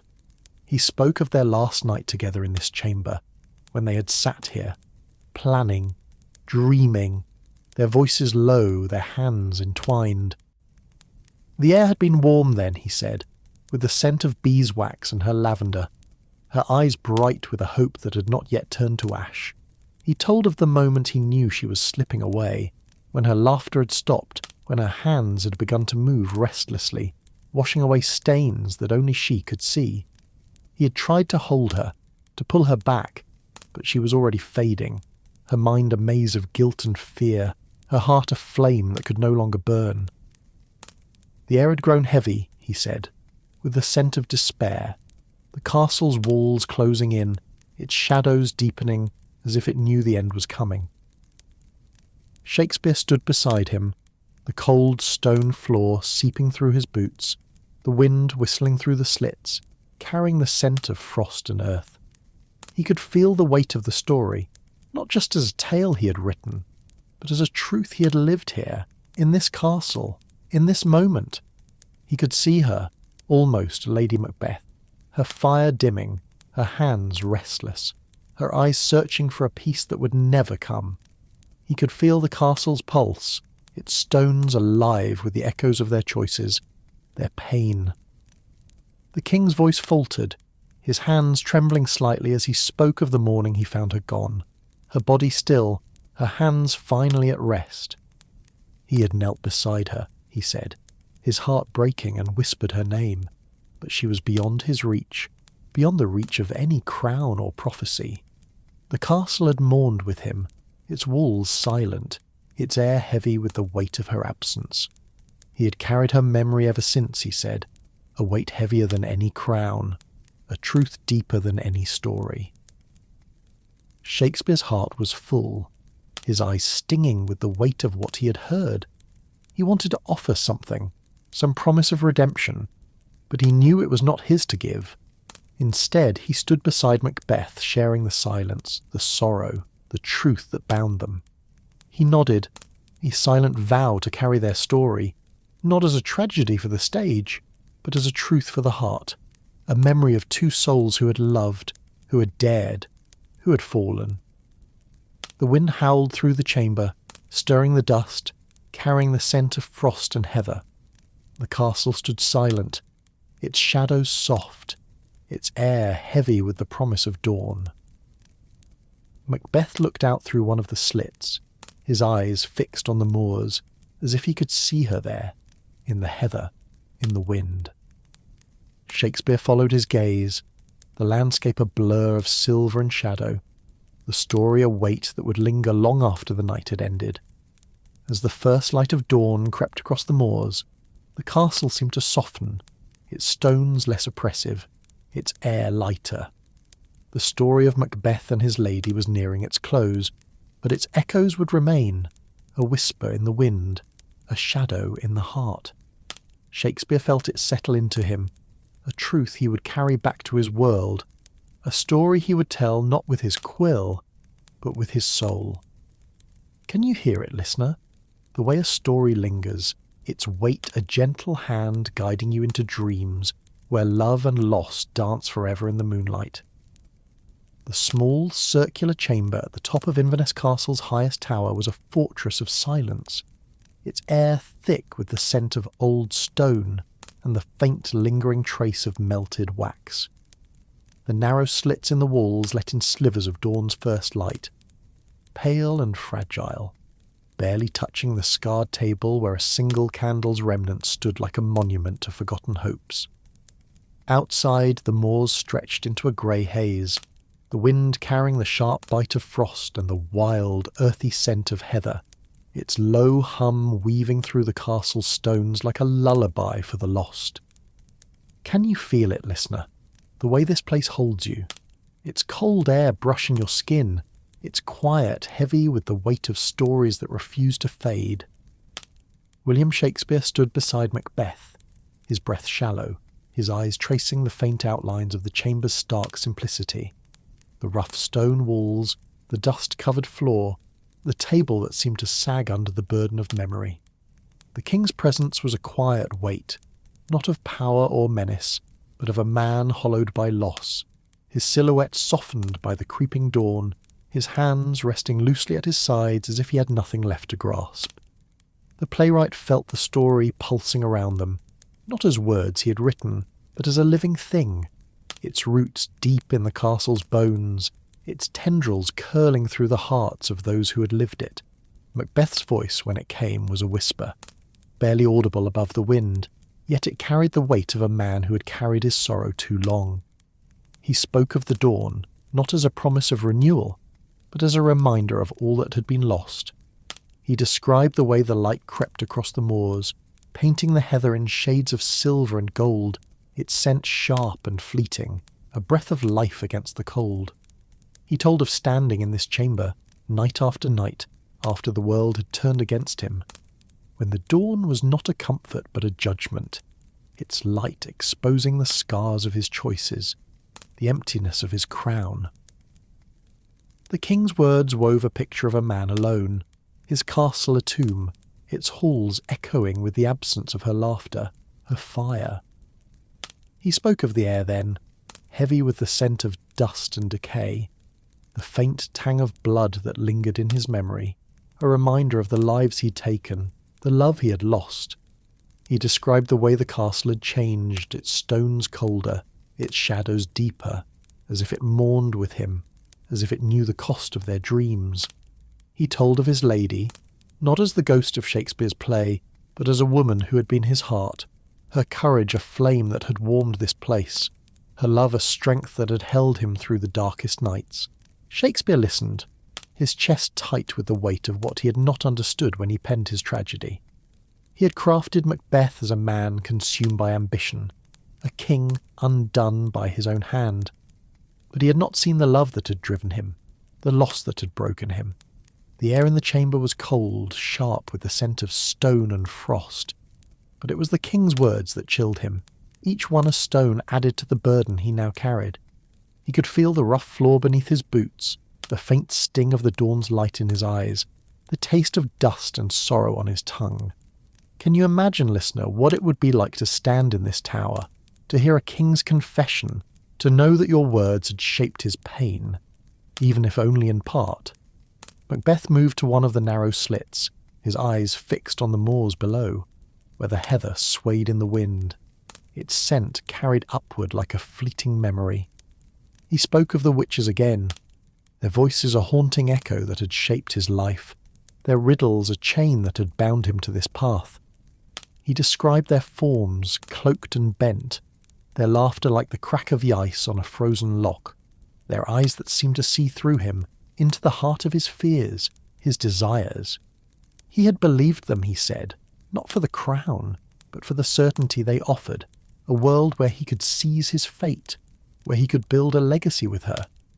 But their words had been a trap, a spark that had set his world ablaze, and he had followed, dragging his lady into the fire, their hands clasped even as the flames consumed them.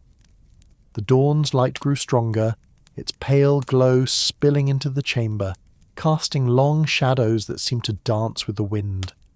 Shakespeare's heart ached with the weight of Macbeth's words, with the truth he had not seen when he wrote his play. He had crafted a tragedy, a story to move an audience, but he had not lived the love that had driven it, the loss that had broken it. The air was sharp, heavy with the scent of frost and heather, and the playwright felt it settle into his bones, a cold that was not just of the morning, but of the story itself. Macbeth turned to him, his eyes dark but clear, as if the act of telling had carved some small space for peace within him. He spoke of wanting one thing, not a new story, but a true one, a story that carried the weight of their love, their loss, their humanity. He asked Shakespeare to see it, to feel it, to carry it beyond the pages of his play, to let it live in the hearts of those who heard it. The playwright nodded, his throat tight, his eyes stinging with the weight of this promise. He could feel the winds bite through the slits, the rough stone beneath his hands, the weight of the story pressing against his heart. The king's voice turned to the final days when the castle had been surrounded, its walls a fragile barrier against the tide of retribution. He described the air then, thick with the scent of smoke and fear, the moors alive with the clash of steel and the cries of men. He told of facing Macduff, his sword heavy in his hand, his heart heavier still, knowing that the witch's promises had been a lie, that no man born of woman could save him. He had fought, he said, not for the crown, but for her, for the memory of the woman who had believed in him, who had dreamed of a world they could share. But the end had come, swift and merciless, and he had fallen, his blood soaking into the earth, his heart still reaching for her. The chamber seemed to sigh, its walls settling into the dawn, as if giving the men a moment to breathe, to hold the story close. Shakespeare followed as Macbeth moved to the table, his fingers brushing the pooled wax as if he could touch her there, his lady, her presence a warmth that lingered despite the cold. He spoke of waking here, in this castle, night after night, as if the story would not let him go. He told of standing in this chamber, looking out over the moors, searching for her in the heather, in the wind, in the dawn that never brought peace. The air was heavy, tinged with the scent of dust and frost, the faint metallic edge of rust. Shakespeare stood beside him, the cold stone floor seeping through his boots, the dawn's light soft against his face. He could feel the weight of the story, not just as a tale he had written, but as a truth he had lived here, in this castle, in this moment. He could see her, almost Lady Macbeth, her fire dimming, her hands restless, her eyes searching for a peace that would never come. He could feel the castle's pulse, its stones alive with the echoes of their choices, their pain. Macbeth's voice faltered, his hands trembling slightly as he spoke of the morning he found her gone, her body still, her hands finally at rest. He had knelt beside her, he said, his heart breaking, and whispered her name, but she was beyond his reach, beyond the reach of any crown or prophecy. The castle had mourned with him, its walls silent, its air heavy with the weight of her absence. He had carried her memory ever since, he said, a weight heavier than any crown, a truth deeper than any story.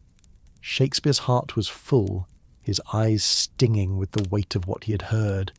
He wanted to offer something, some promise of redemption, but he knew it was not his to give. Instead, he stood beside Macbeth, sharing the silence, the sorrow, the truth that bound them.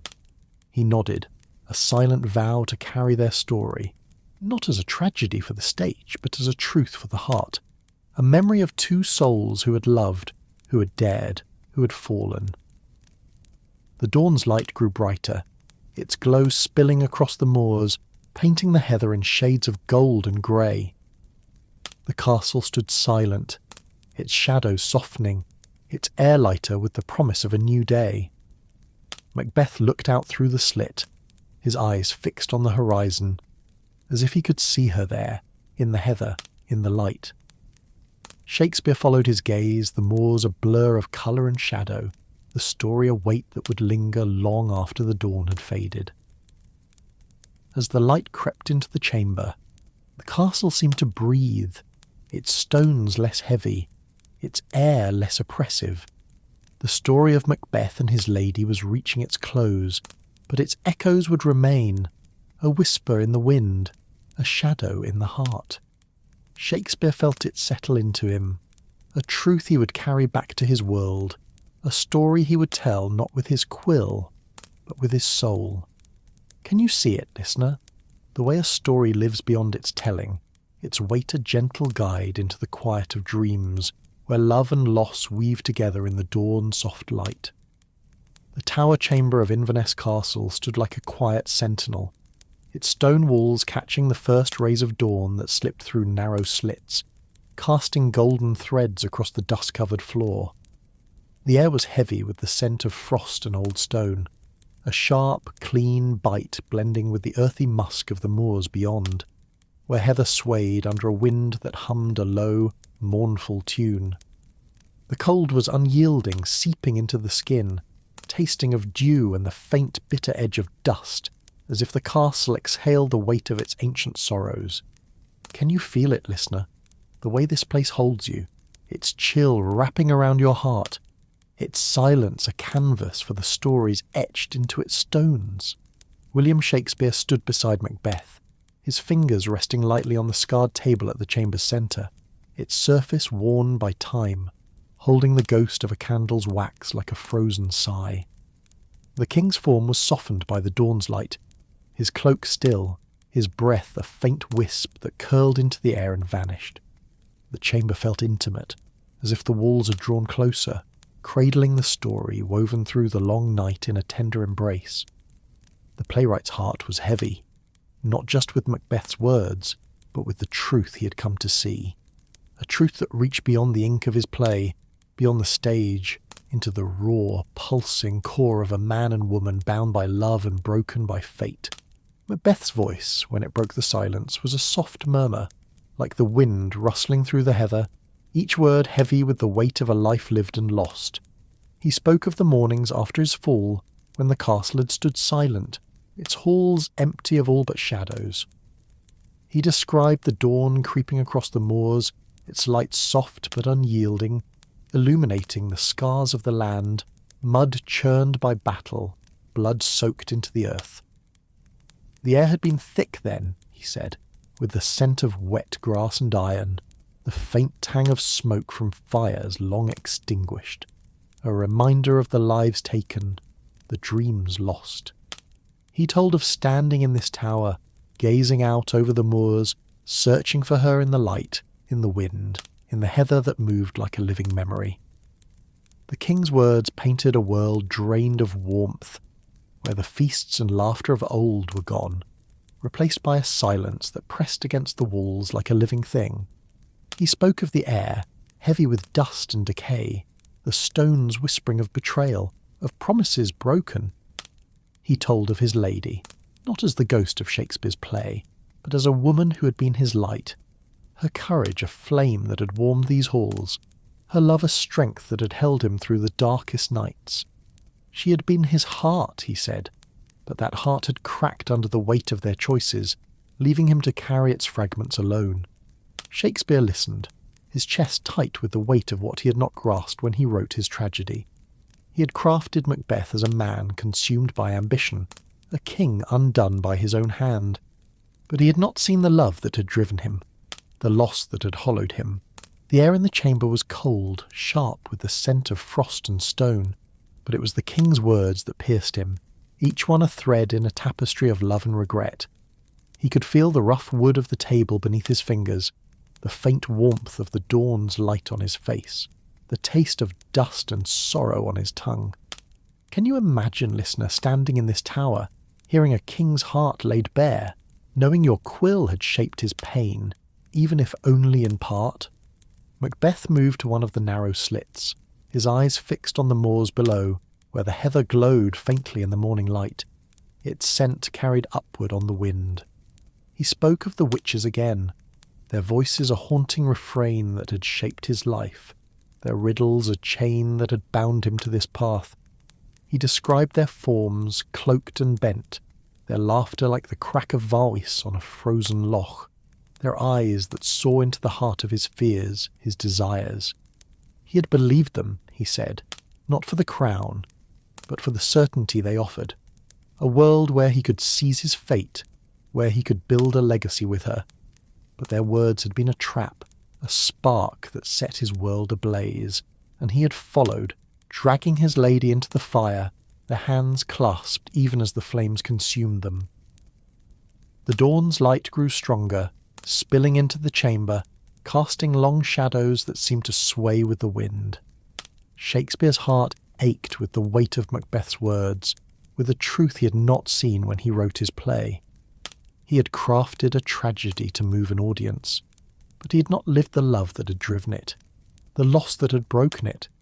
The air was sharp, heavy with the scent of frost and heather, and the playwright felt it settle into his bones, a cold that was not just of the morning, but of the story itself.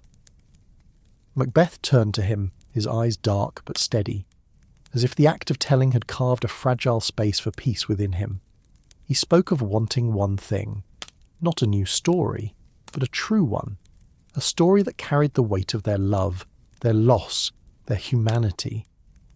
He asked Shakespeare to see it, to feel it, to carry it beyond the pages of his play, to let it live in the hearts of those who heard it.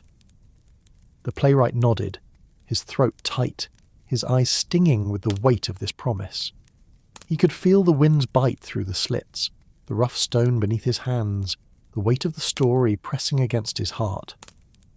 The king's voice turned to the final days, when the castle had been surrounded, its walls a frail shield against the tide of retribution.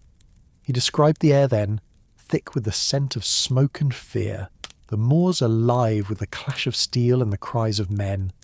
He told of facing Macduff, his sword heavy in his hand, his heart heavier still, knowing the witch's promises had been a lie, that no man born of woman could save him. He had fought, he said, not for the crown, but for her, for the memory of the woman who had believed in him, who had dreamed of a world they could share. But the end had come, swift and merciless, and he had fallen, his blood soaking into the earth, his heart still reaching for her. The chamber seemed to breathe, its walls settling into the dawn as if offering the men a moment to hold the story close. Shakespeare followed as Macbeth moved to the table, his fingers brushing the pooled wax as if he could touch her there, his lady, her presence a warmth that lingered despite the cold. He spoke of waking here, in this castle, night after night, as if the story would not release him. He told of standing in this chamber, looking out over the moors, searching for her in the heather, in the wind, in the dawn that never brought peace. The air was heavy, tinged with the scent of dust and frost, the faint metallic edge of rust. Shakespeare stood beside him, the cold stone floor seeping through his boots, the dawn's light soft against his face. He could feel the weight of the story, not just as a tale he had written, but as a truth he had lived here, in this moment. He could see her, almost Lady Macbeth, her fire dimming, her hands restless, her eyes searching for a peace that would never come. He could feel the castle's pulse, its stones alive with the echoes of their choices, their pain. Macbeth's voice softened, his hands still as he spoke of the morning he found her gone, her body still, her hands finally at rest. He had knelt beside her, he said, his heart breaking, and whispered her name, but she was beyond his reach, beyond any crown or prophecy. The castle had mourned with him, its walls silent, its air heavy with her absence.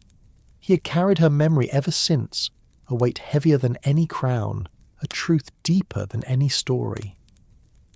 Shakespeare's heart was full, his eyes stinging with the weight of what he'd heard. He wanted to offer redemption, but he knew it was not his to give. Instead, he stood beside Macbeth, sharing the silence, the sorrow, the truth that bound them.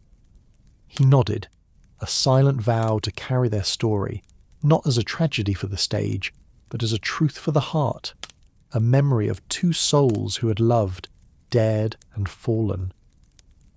The dawn's light grew brighter, painting the moors in hues of gold and shadow, the heather swaying like a quiet promise. The castle stood still, its stones softened by the morning, its shadows retreating. Macbeth looked out through the slit, his gaze lost in the horizon, as if he could find her there, in the light, in the heather's sway. Shakespeare stood beside him, the moors a canvas of colour and memory, the story a weight that would linger long after the dawn had passed. As the morning light filled the chamber, Macbeth turned to Shakespeare one final time, his voice barely a whisper. He spoke of release, of letting the story rest, of trusting that its truth would live beyond these walls. He asked the playwright to return to his world, to carry their love, their loss, not as a tale of woe, but as a testament to the human heart. Shakespeare nodded, his heart full, his hands steady, knowing this was the end, not of the story, but of the telling. He stepped back, the chamber fading, the moors softening into a golden haze, the wind carrying a final whisper of heather and hope. The castle stood silent, its stones bathed in light, its air light with the promise of peace. The story of Macbeth and his lady was complete, not erased, but transformed, a truth carried not in ink, but in the quiet spaces of the heart. Shakespeare felt himself slip away, back to his world, the weight of their story a gentle companion, a light to guide his quill. Can you hear it, listener? The way a story finds its rest, its echoes fading into the morning, leaving only the soft hum of peace, a lullaby for the soul as you drift into dreams. That's our tale tonight, listeners. Share your thoughts, your city, your time zone. Are you with Hannah in Seoul at first light, with Carlos in Mexico City under midnight's hush, with Layla in Casablanca as evening winds drift in, or with Oliver in London at dawn's grey glow? Like this episode, subscribe if you love these shadows. Keep your lanterns lit. Rest well. Until next time.